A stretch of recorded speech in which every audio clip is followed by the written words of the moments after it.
네타냐후는 이스라엘이 독립 초기부터 시작하여 현재 강한 국가로 변모하기까지 이스라엘 내에서 가장 오랫동안 총리직을 수행한 사람으로 잘 알려져 있습니다. 세계적인 역사학자였던 아버지와 시온주의자 어머니, 그리고 엔테네 작전에서 100명 이상의 이스라엘 포로를 구출하다 사망한 형 요나단을 포함한 그 가족에 대해 그는 그의 책 비비에서 서술하고 있습니다. 미국에서 교육을 받은 네타냐후는 이스라엘로 돌아가 IDF 특수부대에서 활동했었으며 유엔에서는 이스라엘 대사로서 활동했습니다. 고국에 돌아와 재무부 장관과 외무부 장관을 하며 정치에 입문하여 후에 15년 동안 총리직을 수행하였습니다. 또한 이스라엘을 현재 스타트업 국가로 알려지도록 기반을 만들었으며 이스라엘 경제 부흥의 공로를 인정받고 있습니다. 네타냐후는 미국과 관계를 통해 아랍 국가들과 평화 조약을 맺으며 역사적인 아브라함 협정을 체결하였습니다. 이제 이스라엘은 4년이 채 안 되어 5번째 선거를 치르게 되는데 이스라엘 현대 역사상 가장 혼란한 이 시기에 네타냐후가 이끄는 리쿠르드 당이 가장 유력한 후보로 출마하게 됩니다. 네타냐후 전 총리님, 함께 해주셔서 감사합니다. 총리께서는 이스라엘에서 태어난 첫 이스라엘 총리셨는데 현재 이스라엘이 처한 위치에 대해 어떻게 보십니까? 이스라엘은 수세기 동안의 추방과 집단 학살, 특히 홀로코스트라는 대학살 발생 후 세워졌습니다. 이스라엘의 건립은 쫓겨간 후 다시 모을 것이다 라는 성경적 예언의 성취이며 유대인의 고향 땅인 이스라엘에 대한 유대인 주권의 회복을 의미합니다. 이것은 이미 성취되었지만 이 성취가 영원히 보장되는 것은 아닙니다. 따라서 우리 아버지 세대들이 이스라엘의 건립을 책임졌다면 우리 세대는 이 국가의 미래 안전에 대한 의무가 있습니다. 저는 이스라엘이 경제적, 군사적, 외교적으로 강한 국가가 되기 위해 헌신해 왔습니다. 우리가 강하게 될 때 주변 아랍 국가들이 이스라엘 파괴해야 할 국가로 보는 대신 이스라엘의 주권을 인정하게 됩니다. 트럼프 전 대통령과 그 팀의 도움으로 이룬 아브라함 협정과 같이 한 국가씩 그들과 평화 조약을 맺는 것도 이와 같은 맥락입니다. 이스라엘이 이제 단지 지중해 동쪽 끝에 위치한 작은 나라가 아니라 세계 8위의 국력을 가진 나라로 발돋움하게 되었으며 또 이는 믿음, 불굴의 의지의 기적의 산물로 모든 인류의 모범적인 사례가 되고 있습니다. 새로 출간하신 회고록에서 이란이 끊임없이 이스라엘을 위협하는 상황 가운데 오바마 대통령과 나눈 대화에 대해 서술하셨는데요. 이에 대해 말씀해 주시죠. 오바마 전 대통령께서 말씀하시기를 비비 네타냐후, 아무도 골리앗을 좋아하지 않아요. 저는 세계 무대에서 으스대며 걷는 800파운드나 나가는 고릴라가 되고 싶지 않습니다. 우리는 너무 오랫동안 그렇게 행동해 왔습니다. 이제 다른 방식으로 이끌어 나가야 합니다. 라고 말했는데요. 거기에 대해 어떻게 반응하셨나요? 저도 솔직히 말씀드리면 이란이 핵무기를 통한 테러를 향해 진격하고 세계 질서를 위협하는 가운데 그런 말을 듣게 되어 조금 놀라긴 했습니다. 물론 오바마 전 대통령은 저와 마찬가지로 신념에 움직이는 정치인이라는 점에서 존중하기는 하지만 이 말에 동의하지는 않습니다. 오바마는 평화가 힘을 가져다 준다고 믿지만 저는 비민주적인 이웃 국가에 대하여는 힘이 평화를 가져다 줄 뿐 아니라 평화를 유지시켜 준다고 믿습니다. 따라서 이란에 대해 이스라엘은 더욱 강해져야 합니다. 오바마는 이란의 핵무기에 대한 의지를 미연에 방지하고 협약을 통해 이를 가능케 할 수 있다고 했지만 사실 이것은 이란이 핵 보유국이 되게 하는 것이며 이스라엘뿐만 아니라 미국도 위험에 빠뜨리는 것입니다. 왜냐하면 이란은 이스라엘은 작은 사탄이고 미국은 큰 사탄이라고 말하고 있고 미국과 이스라엘의 죽음을 이라는 구호를 외치고 있습니다. 저는 이런 정책에 반대하기 위해 미국 의회 합동회의에서 이에 반대하는 내용을 발표했습니다. 저는 트럼프 대통령이 이란과의 협약을 중단하기로 결정한 것에 대해 매우 기쁘게 생각합니다.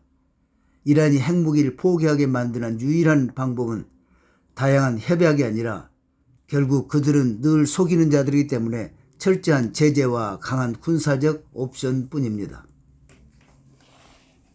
이제 현재 미국 국무부나 상원 의원의 외교 정책에 있어서의 견고한 태도에 대해 의견을 듣고 싶습니다. 예루살렘에서 조 바이든 대통령과 함께 식사하실 때 함께했던 존 케리 상원 의원이 짜증 섞인 투로 말하기를 이봐요 비비, 모두가 해결책을 알고 있어요. 당신도 알고 있지 않습니까?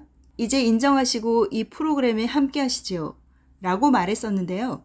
여기서 말하는 프로그램이란 두 국가 해법을 말하는 것으로 알고 있습니다. 이에 대해 이스라엘의 역사를 좀 이해하시고 그런 바보 같은 질문을 그만하시죠. 라고 화내고 싶지는 않으셨나요? 최대한 긍정적으로 반응하려고 노력했습니다. 문제는 이스라엘 땅이 역사적 이슈뿐만 아니라 성경에 기록된 땅이라는 점을 포함합니다. 우리는 벨기에형 콩고나 인도네시아를 차지한 것이 아닙니다. 우리는 단어 유대인이 유래한 그곳, 유대 땅의 출신들입니다. 유대와 사마리아는 유대 민족의 중심이 되는 땅입니다. 이 땅은 3000년 동안이나 우리와 연결되어 왔으며 예루살렘은 다윗 왕이 3000년 전에 건립한 이후로 우리의 수도였습니다. 이곳은 우리의 땅입니다. 사람들이 유태인을 그곳에서 쫓아내야 한다고 말하는데 만일 로스앤젤레스나 내시빌에 대해 이런 식으로 말한다면 그들은 정말 화가 나 있을 것입니다. 그들이 주장하는 바는 팔레스타인과의 평화 없이는 이스라엘과 아랍과의 평화가 있을 수 없다는 것입니다. 존 케리가 여러 번 이에 대해 강조했었습니다. 그러나 팔레스타인은 이스라엘을 이웃하는 국가를 원하는 것이 아니라 이스라엘 대신에 그곳에 국가를 세우기를 원합니다. 따라서 지난 25년간 그들은 이스라엘이 아랍과 맺는 모든 협정에 대해 반대해 왔는데 이는 그들이 이스라엘이 국가로서 아랍 세계에 의해 인정받는 것을 싫어하며 이스라엘이 사라지길 원하기 때문입니다.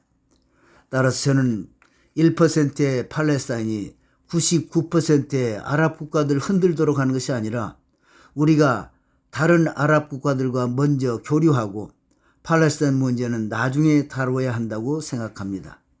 이러한 관점을 통해 우리는 4개월 만에 4개의 평화 조약을 이루었습니다.